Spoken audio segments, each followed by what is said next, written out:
Hello everyone, welcome to the second half of our tutorial. I'm Guanjie Zheng from Shanghai Jiaotong University. Now we are going to talk about how to utilize domain knowledge to deal with the learning with small data problem. So far, we have already covered how to use the knowledge transfer from the auxiliary task to overcome this small data issue. Then is there any other way to guide this learning process? Actually, yes. Now, let's first take a look at a really simple example. Say we are going to predict the trajectory of a ball. Then, as a data scientist, what will we do? Usually, we will try to throw the ball as many times as possible so that we can try to collect as many data as we want. Then we are going to build a machine learning model which takes the feature like current position, mass, or force about the ball and try to predict the next position as a label y. In contrast, then how would a real scientist try to solve this problem? Here I gave a really simple solution from the Newton Physics for Babies. This is a really famous book for the babies. So how would they solve this problem is that they usually will try to use Newton's first law, Newton's second law, and third law, and try to build up the equations to derive how would this ball move. They are thinking about that they want to solve all these problems in the road using the Newton's law, like predicting the ball trajectory, or even try to go to the moon. Well, that's a really good ideal solution, but in the real world, sometimes this might be inaccurate due to many other reasons, like if there is a wind or the bouncing of the ball is not ideal. So is there any way for us to try to combine those two successful models, like the physics model and the domain knowledge and the machine learning model?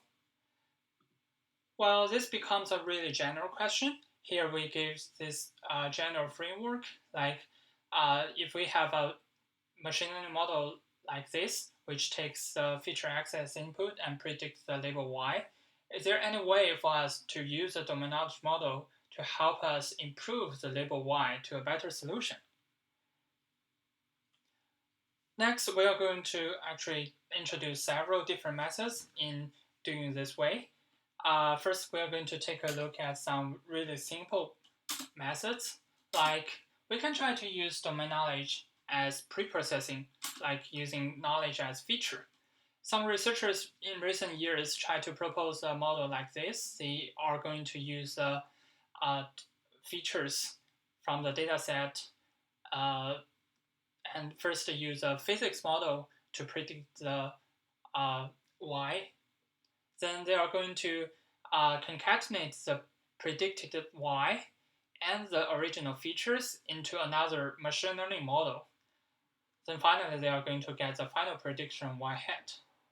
Well, another way actually we can also do is that we can use the domain knowledge as a post-processing step.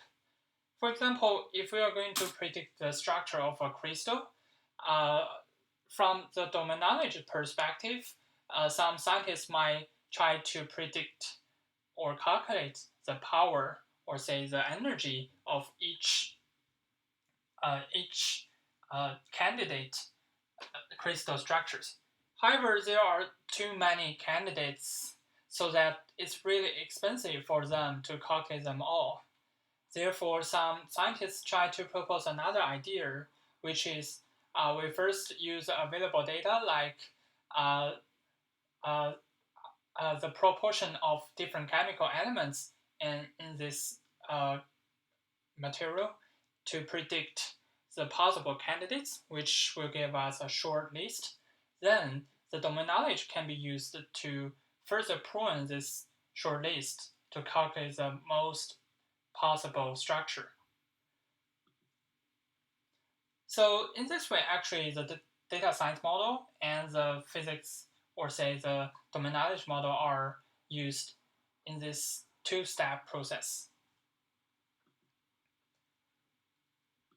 Besides this, actually, there are several other categories of methodologies trying to use domain knowledge to help machine learning models. So next, we are going to first talk about how to utilize the loss function design to incorporate the domain knowledge.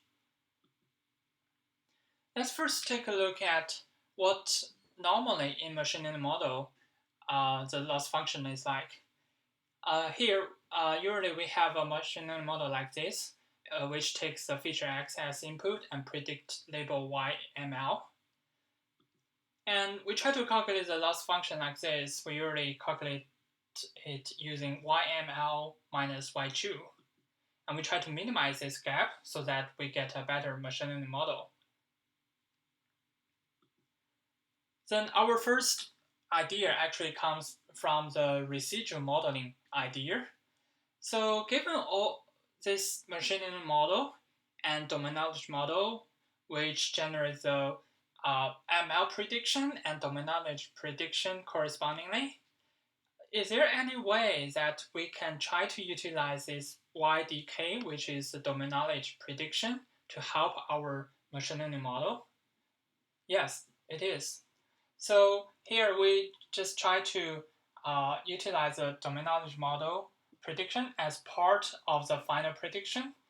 And we hope that we can use the machine learning model only to predict the gap between the domain knowledge model and the true prediction, which is we actually use the loss like this, where the ML only try to minimize the gap between domain knowledge model and the ground truth prediction.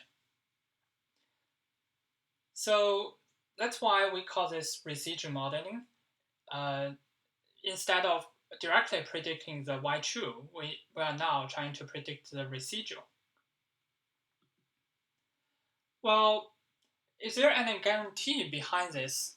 Actually, we have already tried to work on a paper about this, and we have already proved that this kind of residual modeling is better than directly using a domain knowledge model, or better than directly using a machine learning model. More details about this paper will be on arXiv soon. Here we are going to use an example to describe how we can utilize this residual learning structure to help our prediction. Say we are going to predict the temperature of different places on the Earth, then from a domain knowledge perspective, sometimes people are going to believe that most of our energy on the Earth is coming from the sun. So probably the first step is going to calculate the heat that is from the sun. Then the second step is going to calculate above all the heat we get from the sun, how much have we absorbed, or how much have we reflect. Then we are going to need the date and the latitude of our position so that we can calculate the angle of inclination of the sun.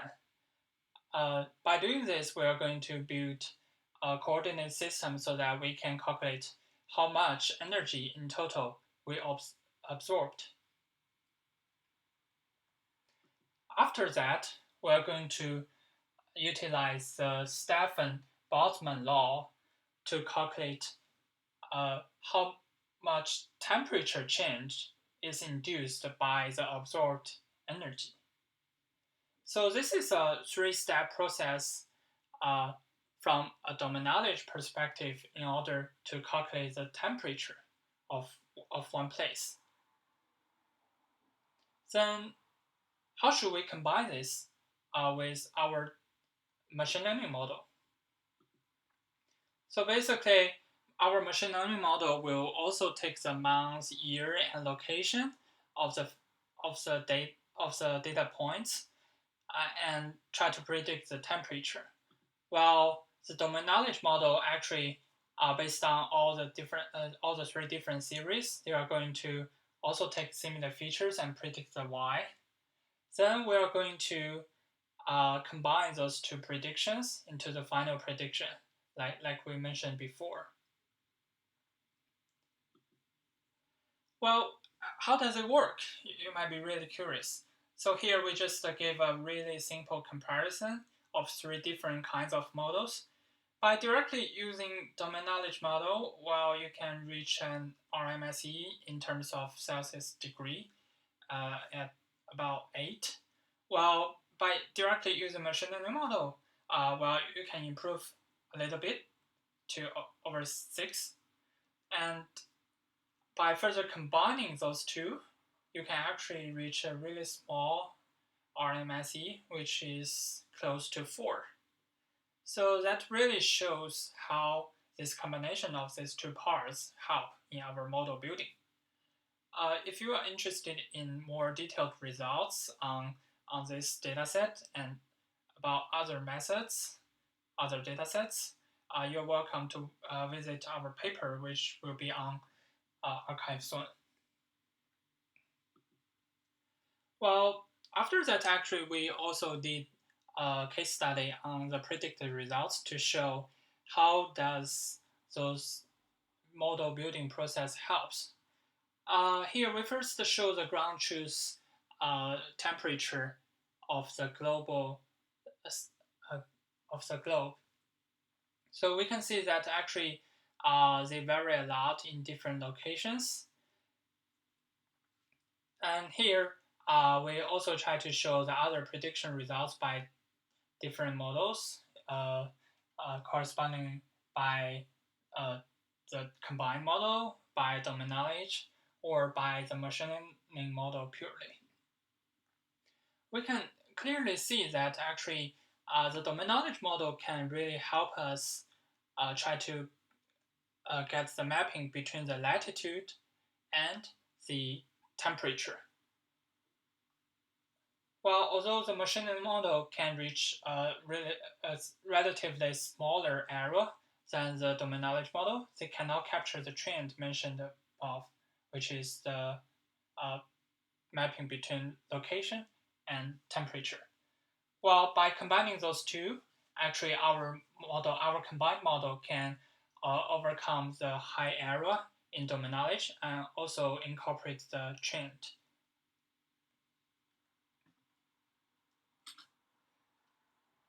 Well, besides the previous mentioned method, actually there are some other methods trying to revise the loss function. Let's go back to this machine learning model and domain knowledge model paradigm. So given those two models, is there any other way we try to combine them? Yes.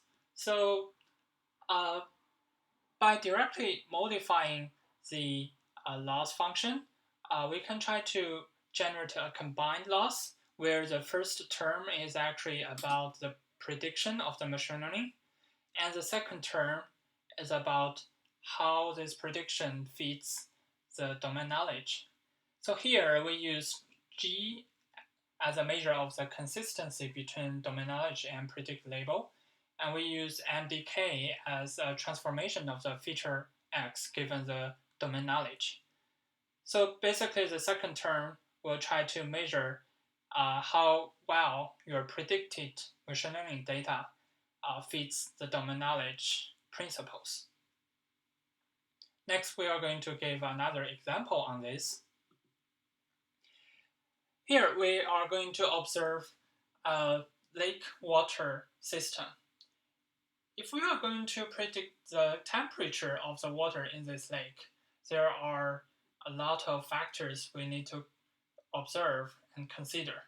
For example, like all the meteorological features, like the snowfall, the temperature in the air, the rainfall, the solar radiation, all these factors they will have a great impact on the temperature change of the lake water. If we are going to build a pure machine learning model based on this might be a really challenging task because it's a really complex relation. However, we know that the temperature change of the lake water never comes from nowhere. So if we try to think about this problem in the energy conservation perspective, we know that the energy must have a source and have a target. So if we try to represent the incoming energy flux of the lake water and outgoing energy flux of the lake water, we will have the confidence that their difference must have a relationship with the temperature change of the lake water. Therefore, we try to build, we can try to refer to this SDM paper from Jia, and they are introducing how to utilize this energy conservation law to help the prediction of the temperature change. So specifically, they are going to build this lake thermal energy budget, which basically try to model the mismatch of the F out and the F in. So we have already talked about the difference between these two. Actually, is because of the actually leads to the temperature change. So based on our domain knowledge, actually, it's easy for us to build laws like this. So basically, we try to minimize the mismatch between the temperature change representation and the energy flux difference. So this domain knowledge-based laws is going to be combined with machine learning prediction laws, and we are going to minimize linear combination of this.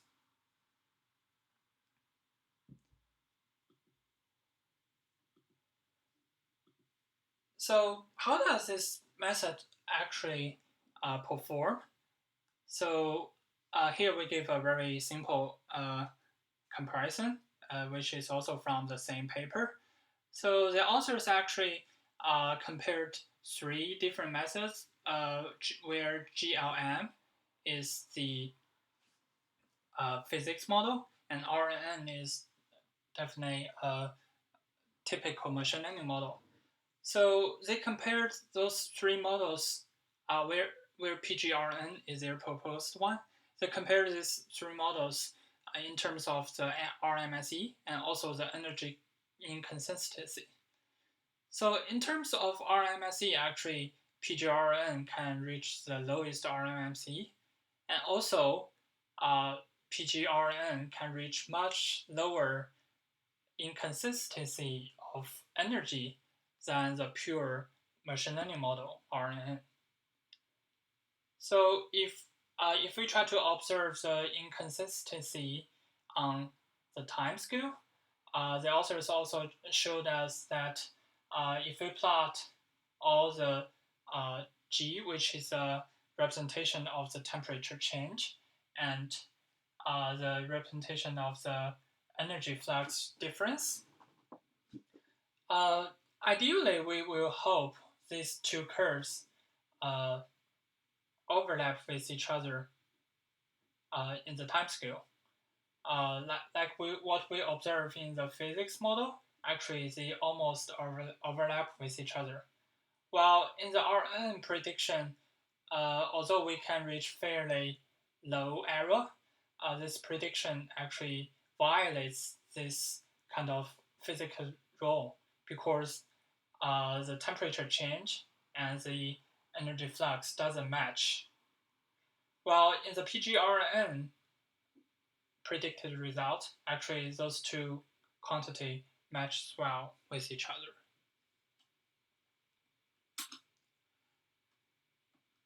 So in the previous example, actually we were talking about how to utilize the label data to construct the machine learning loss and the domain knowledge loss. However, if you notice that actually the domain knowledge loss actually has nothing to do with the label itself. So actually, the authors also, the researchers also come up with an idea that can we use the unlabeled data to further help the prediction of the machine learning model? The answer is yes. Therefore, those researchers further try to construct the domain knowledge loss based on the unlabeled data. So through this kind of methodology, actually, we are going to have a lot more data than previous example to use in the real prediction problem. Then how should we use this? We are going to still use the previous example, but use a problem as in a different setting. So the authors of the WRR paper actually try to set up the problem like this. If now we have the data in some coldest seasons, and we want to transfer the model to give a prediction in a warm seasons, then can we try to utilize the unlabeled data in the warm seasons to help the prediction? So if we try to visualize the temperature, which is a heat map in the background, and the seasons in the shadow, basically we have the data. Basically the training features and the label in the white area, while we don't have the data for the training labels in the shadow area, which is the warm seasons. So the authors illustrate us how to utilize the unlabeled data in the shadow area to help the prediction of the machine learning model. So they compared 3 different methods, which GRM is a physics method, RN is a machine learning model, and PGRN is their combined model. So compared these different methods using RMSE, definitely PGRN get a much lower RMSE. Please note that the RMSE is going to be smaller, going to be larger on this way. So definitely PGRN reached the best result under this train and test, same training and testing setting, which basically means they train on the coldest season and test on the coldest season. Well, if we change the setting to a different setting, like if we train on the cold seasons and test on the warm seasons, then all the method is going to perform a little bit worse than the previous setting. However, the PGRN, which is a combined method, still perform robust. While the pure machine learning model, RNN, seems fail to give an accurate prediction under this setting. So for other more readings on this generalized loss function design, audience can refer to these different papers listed here. Well, this is going to be the end of this part. And in the next, my colleague Xiaowei is going to introduce other different methods in utilizing domain knowledge to help deal with a small data issue. Thanks for your attention.